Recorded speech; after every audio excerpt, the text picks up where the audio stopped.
Saya mungkin menyaksikan sedikit bagaimana Tuhan menjamah saya. Saya dulunya, tadinya saya Muslim. Ya, ayah saya berasal dari Manado, tapi begitu menikah sama ibu saya pindah, sehingga kita 6 orang kakak beradik semua dilahirkan Muslim. Dan kehidupan bergulir seperti biasa, dan saya juga sampai saya satu saat saya terjun ke dunia entertain sebagai model tadinya, dan juga kemudian pemain film layar lebar, dan kemudian sinetron sampai saat ini. Tapi saudara, saya mau menyaksikan Tuhan itu baik. Karena apa? Karena Tuhan menjamah saya di saat saya sedang dalam kebimbangan, mencari kebenaran itu di mana. Saya selalu berdoa, dulu saya sholat 5 waktu, saya selalu berdoa, Tuhan tunjukkan saya jalan kebenaran itu.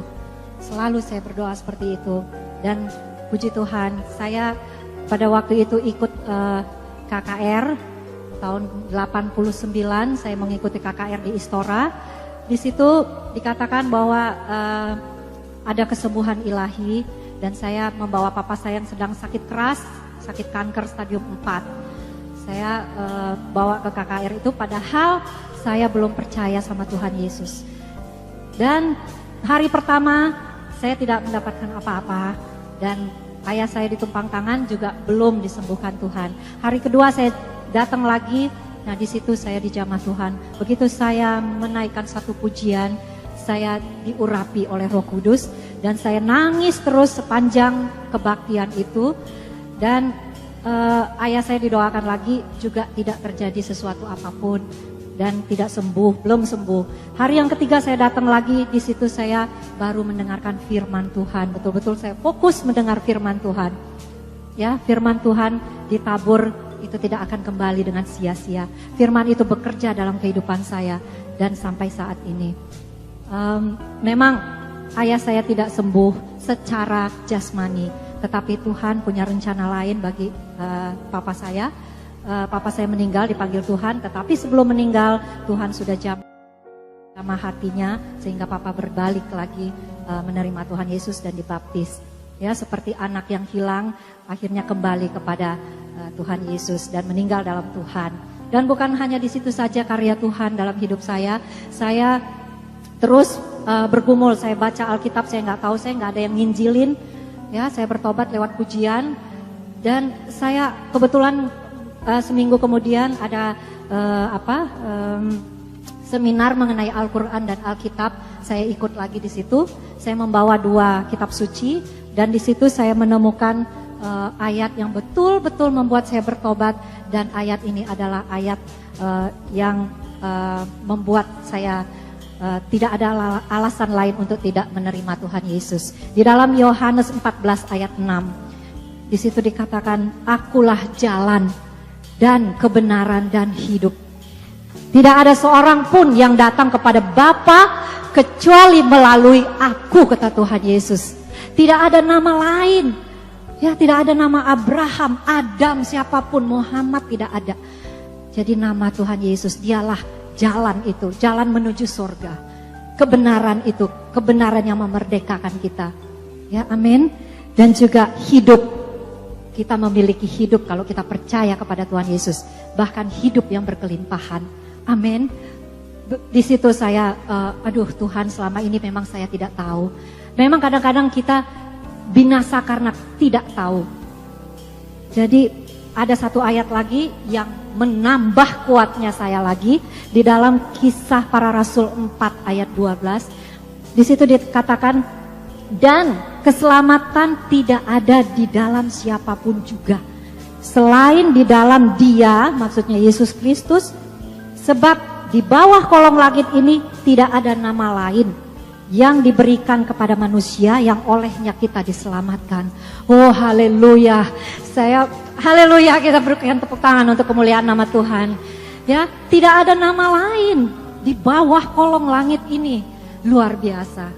Ya, akhirnya saya rindu, saya dibaptis, dan saya memanggil hamba Tuhan untuk saya mempelajari. Saya belum tahu itu membaca Alkitab dari mana. dari kitab Kejadian sampai Wahyu, dari mana dulu, akhirnya saya baca dari awal sampai terus sampai Wahyu. 3 kali saya baca. Saya panggil hamba Tuhan untuk privat, untuk pendalaman Alkitab. Dan sampai saat itu saja saudara, semakin saya mau dekat sama Tuhan, semakin banyak proses-proses yang harus saya jalanin. Proses yang memang tidak enak dan sulit pada waktu itu dirasakan. Ya, saya dulu sebelum saya bertobat, saya masih hidup dalam dosa. Kayaknya hidup saya oke-oke aja gitu, lancar-lancar aja, nggak ada masalah. Jalan aja bergulir gitu. Tapi setelah saya mengenal kebenaran, menerima Tuhan Yesus, mengaku dengan mulut bahwa Yesus Kristus adalah Tuhan, saya diproses masuk dapur ujian. Dalam proses-proses yang betul-betul saya belum pernah mengalami sebelumnya. Saya diproses sampai saya habis dicuci oleh Tuhan. Bersih maksudnya apa? Saya dibikin nol. Nol itu maksudnya apa? Tidak punya apa-apa saudara. Yang dulu saya dapatkan pada waktu saya belum bertobat, Tuhan kikis habis. Saya nol bahkan minus sampai saya menjual-jual barang untuk makan. Tapi puji Tuhan, Tuhan itu baik. Tuhan kembalikan, gak begitu lama Tuhan kembalikan berlipat kali ganda. Oh luar biasa, thanks God. Ya, terima kasih Tuhan Yesus, dan Tuhan mau setiap kita tidak beroleh kebinasaan tetapi beroleh keselamatan. Dan Dia tidak mau melihat kita binasa. Dan begitu besar kasih Allah akan dunia ini sehingga kita anak-anaknya diberikan keselamatan itu. Dia mati, menderita, bahkan mati di kayu salib hanya untuk siapa? Untuk kita semua. Amin. Amin. Begitu besar pengorbanan Tuhan Yesus. Dan begitu saya terima Tuhan Yesus, hidup saya berubah. Pola pikir saya berubah. Amin. Hati saya berubah. Dulu kalau saya ada orang memfitnah saya sedikit, langsung saya bereaksi, meresponi bahwa apa? Kayaknya mau ajak berantem. Tapi sekarang Tuhan ubahkan sehingga saya memiliki hati seorang hamba yang tulus melayani Tuhan, dan saya menanggalkan semua yang ada dulu kesombongan, iri hati, dengki, dan semua saya tanggalkan dalam nama Yesus. Dan saya sekarang mempunyai hati yang baru, hidup yang baru, yang lama sudah berlalu, yang sesungguhnya yang baru sudah datang. Amin. Luar biasa kasih Tuhan. Semua ini karena anugerah Tuhan. Kita dipanggil oleh Tuhan Yesus bukan karena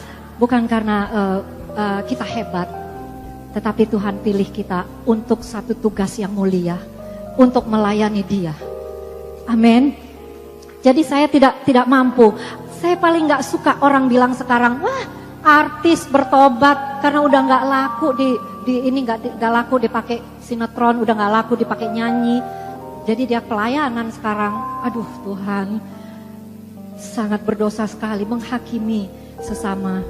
Padahal kita ini bukan kemauan kita, tetapi Tuhan yang memberikan, Tuhan yang memilih kita untuk kita menerima keselamatan ini. Itu adalah anugerah yang begitu besar. Amin.